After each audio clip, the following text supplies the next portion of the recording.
tudo bem com você? E hoje nós vamos estudar o gênero poético. Essa aula é dividida em 3 partes.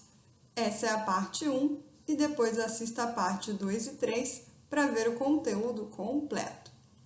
Então, o que diz o gênero poético? Qual a sua estrutura e os significados desse tipo de texto em versos? Vamos descobrir.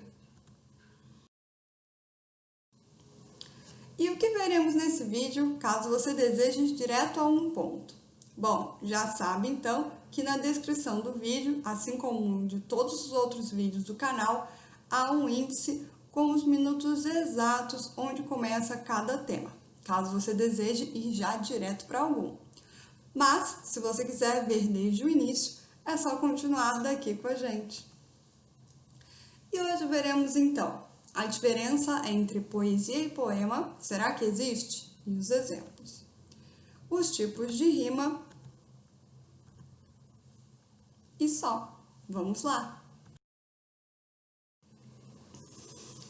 Entre poema e poesia, essas palavras que parecem significar a mesma coisa, na verdade, não são. A poesia é uma linguagem típica de textos em que há muitas metáforas, figuras de linguagem, recursos que brincam com o som ou com polissemia. Lembrando aqui que polissemia significa muitos significados. Poli quer dizer muito. Nós temos uma aula aqui no canal também sobre polissemia, caso você precise dar uma relembrada. E a poesia, inclusive, pode estar presente em diversos tipos de texto. Pode estar em uma propaganda, pode estar em um filme, em uma música, em um texto dissertativo. Então, a poesia, na verdade, é a linguagem que se usa e não propriamente um texto em versos, certo? E o poema? O poema é o texto em versos, cuja linguagem é poética. Então, no poema, nós temos um verso sobre o outro e ele é rico nesse tipo de linguagem que está explicando aqui em cima. Tá, se não ficou muito claro, vamos ver nos exemplos como isso funciona. Por exemplo, existem muitos comerciais que são riquíssimos em linguagem poética. Olha isso aqui, quer casar comigo? Neste Dia dos Namorados, dê um presente, dê um passo à frente, o Boticário. Então, veja aqui, o sentido poético, duplo sentido aqui da palavra casar, na verdade, a polissignificação dessa palavra, que é o nome do perfume e também se refere ao verbo casar. Um muito conhecido também, tomou o Doril, a dor sumiu. Veja que ele trabalha com rimas, e também com o fato de a dor sumir, como se ela fosse um ser vivo que tivesse essa capacidade, algo que tivesse como realizar essa ação. Então, aqui nós dizemos que esses comerciais utilizam linguagem poética.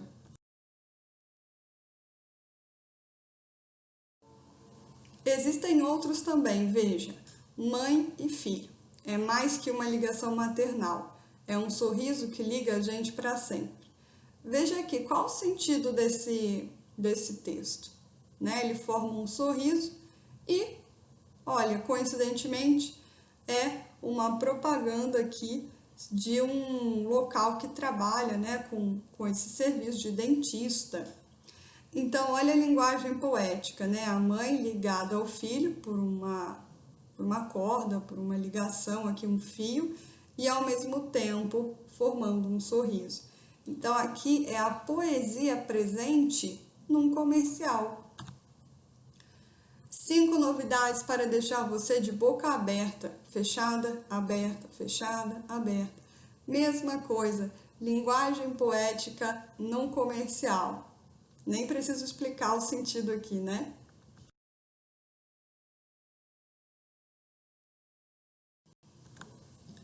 E também existem outros tipos de texto, mais publicitários, que trabalham com essa linguagem poética. Veja esse daqui da adoção de animais. Aqui os animais estão como se estivessem falando com as pessoas pretendentes a serem adotantes deles, né? Então, o gatinho aqui falando, eu sou cego, o cachorro falando, eu sou um pitbull, e assim vai. Quando nós trabalhamos com esse tipo de linguagem, também é uma linguagem poética, uma publicidade. E veja esse outro exemplo, terceira caminhada. Olha aqui, ó, a brincadeira com a palavra cão e caminhada. Isso é linguagem poética. E cão rida, né?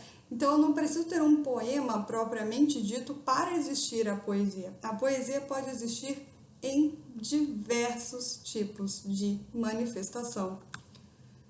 E, por fim, esse aqui. Azar mesmo é não ter esse carinho, né? Aqui fazendo uma alusão que algumas pessoas, infelizmente, acreditam que o gato preto dá azar, né? E não, na verdade, eles dão sorte. E aqui, essa campanha de adoção é que está falando isso para você. Então, pessoal, é isso. Se o texto tiver uma linguagem poética, ele tem poesia, não precisa ser propriamente um poema. E o poema, o que é então? O poema é esse texto formado por vários versos, né? Cada linha aqui é um verso e juntas elas formam uma estrofe. Vamos ver um pedacinho então desse texto, um poema de Carlos Drummond de Andrade chamado Procura da Poesia. Penetra surdamente no reino das palavras. Lá estão os poemas que esperam ser escritos. Estão paralisados, mas não há desespero. Há calma e frescura na superfície intacta. Ei-los sós e mudos em estado do dicionário. Veja como o texto está escrito em verso, agora sim é um poema, e ele apresenta a linguagem poética. Por quê?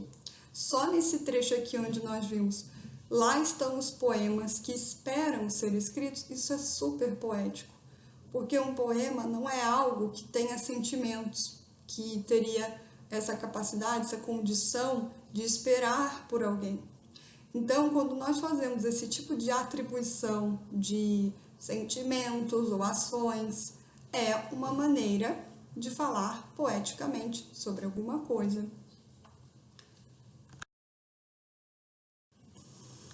E aqui nós temos a estrutura do poema, né? Como eu falei ali atrás, essa primeira linha, cada linha a gente chama de verso, o conjunto chamamos de estrofe. Então, o verso é cada linha do poema e a estrofe é o conjunto dessas linhas. Veja que tem um espaço entre uma estrofe e outra, certo? Se elas estivessem todas unidas, então seria uma estrofe só.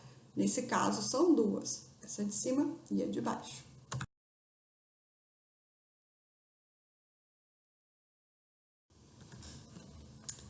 E o que será que esses instrumentos te lembram, hein?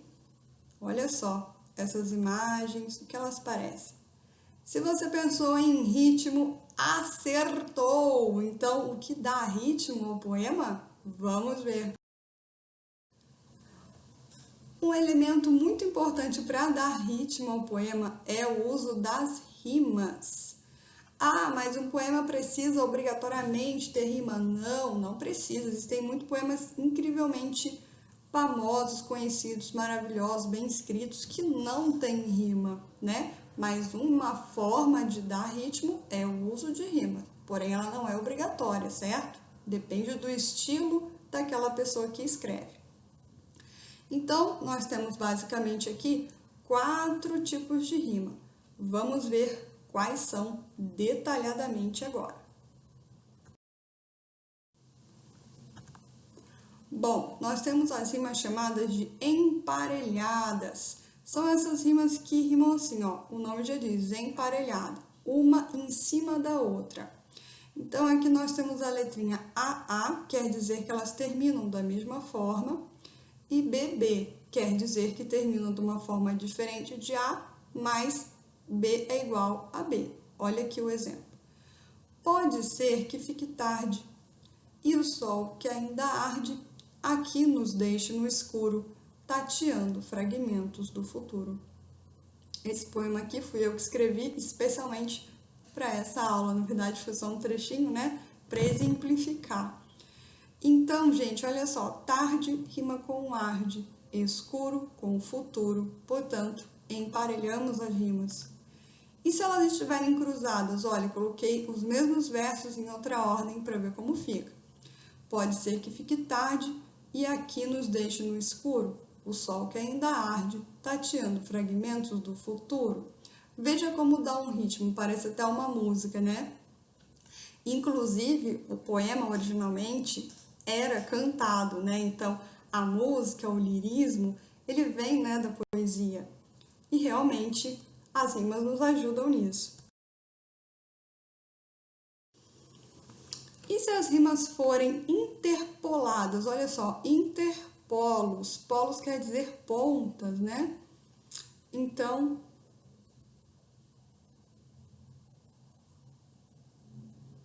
por exemplo, nesse caso nós temos, pode ser que fique tarde e ele vai rimar com a outra ponta, o sol que hoje ainda arde. E no meio vai ter dois versos que não rimam entre si e também não rimam com tarde nem arde. Por isso, interpoladas. E se elas forem encadeadas? Aí quer dizer que a última palavra do verso rima com uma outra palavra que está no meio do verso seguinte.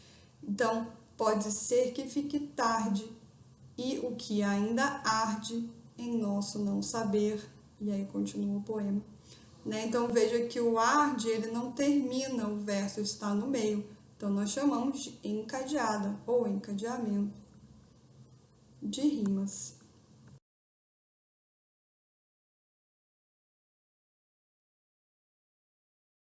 Espero que tenha aproveitado bastante essa nossa conversa poética e assista aí às aulas 2 e 3 para você ter o conteúdo completo. Muito obrigada e até a próxima!